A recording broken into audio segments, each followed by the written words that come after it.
లో మరోసారి చోటు దక్కడం ఆనందంగా ఉందని కేంద్ర మంత్రి కిషన్ రెడ్డి తెలిపారు. రాజకీయంగా తనపై కామెంట్లు చేసే మూర్ఖుల్ని పట్టించుకోనన్నారు. రెండు తెలుగు రాష్ట్రాల అభివృద్ధికి తాను కట్టుబడి ఉన్నానని, ఏపీకి సైతం తన వంతుగా కృషి చేస్తానంటున్న కిషన్ రెడ్డితో మా ప్రతినిధి సతీష్ ఫేస్ టు ఫేస్. ముచ్చటగా మూడోసారి ప్రమాణ స్వీకారం చేశారు. ఆయన కేబినెట్ లో రెండోసారి కేంద్ర మంత్రిగా ప్రమాణ స్వీకారం చేశారు కిషన్ రెడ్డి గారు. ప్రస్తుతం కిషన్ రెడ్డి గారు మనతో ఉన్నారు. సార్, ఒక సామాన్య మధ్యతరగతి కుటుంబం నుంచి వచ్చారు, మరోసారి మీకు అవకాశం వచ్చింది. ముందుగా మీకు ఏపీ ఆంధ్ర తరపున శుభాకాంక్షలు. ఎట్లా చూస్తున్నారు? నాకు చాలా సంతోషం ఏంటంటే తెలంగాణ రాష్ట్రం ఏర్పడిన తర్వాత తెలంగాణ నుంచి మొదటి క్యాబినెట్ మినిస్టర్గా గత 2 సంవత్సరాలు పనిచేశాను. మళ్ళీ ఇప్పుడు రెండోసారి తెలంగాణ నుంచి మొదటి క్యాబినెట్ మినిస్టర్గా రెండోసారి మళ్ళీ నాకు అవకాశం రావడం చాలా సంతోషం. ప్రత్యేకంగా భారతీయ జనతా పార్టీ నాయకత్వానికి, అదేవిధంగా ప్రధానమంత్రి గౌరవనీయ నరేంద్ర మోడీ గారికి, అదేవిధంగా తెలంగాణ ప్రజలకు, ఆ రకంగా చూస్తే నా సికింద్రాబాద్ కాన్స్టిట్యున్సీలో నన్ను ఆశీర్వదించి ఢిల్లీకి పంపినటువంటి మరి ప్రజలందరూ కూడా నేను హృదయపూర్వకమైనటువంటి ధన్యవాదాలు తెలియజేస్తా ఉన్నాను. రెండు రాష్ట్రాల్లో కూడా ముఖ్యంగా సీనియర్ కీలక నాయకుడు మీరే, ఇప్పుడు మీకే అత్యంత మళ్ళీ ఇచ్చారు. ఎట్లా ఉంది తెలంగాణ రాష్ట్రానికి? మీరేం చెప్తారు?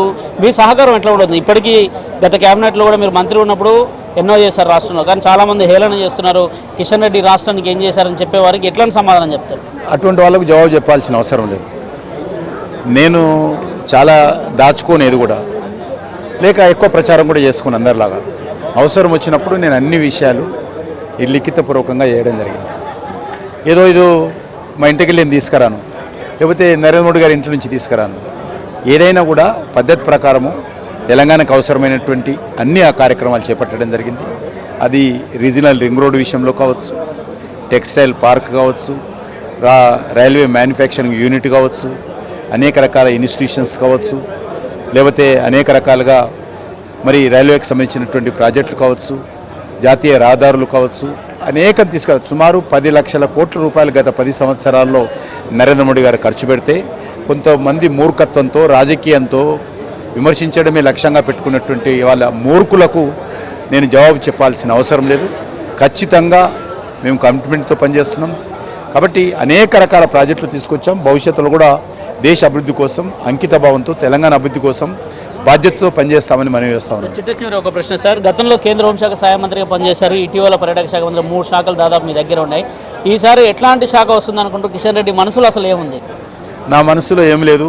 దేశానికి సేవ చేయడం, తెలంగాణకు సేవ చేయడం, నాకు ఇచ్చినటువంటి శాఖను సమర్థవంతంగా నిర్వర్తించడం, ఈ యొక్క ఆంధ్రప్రదేశ్ అభివృద్ధి కావచ్చు, తెలంగాణ అభివృద్ధి కావచ్చు, ఈ 2 రాష్ట్రాల అభివృద్ధి విషయంలో అక్కడ ఉన్నటువంటి రాష్ట్ర ప్రభుత్వాలతో రాజకీయాలకు అతీతంగా పూర్తి సమన్వయం చేసుకుంటూ ఈ రాష్ట్రాలను అభివృద్ధి దిశలో తీసుకెళ్తాము.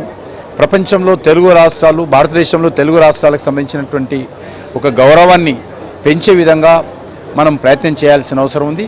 ఆ దిశలోనే మన తెలంగాణ ఆంధ్ర రాష్ట్ర అభివృద్ధి కోసం మరి అంకిత భావంతో నరేంద్ర మోడీ గారి నాయకత్వంలో కేంద్ర ప్రభుత్వం పనిచేయడానికి సిద్ధంగా ఉంది. చేస్తున్నాం, గతంలో కూడా చేశాము, భవిష్యత్తులో కూడా మరింత అంకిత భావంతో పనిచేస్తాం.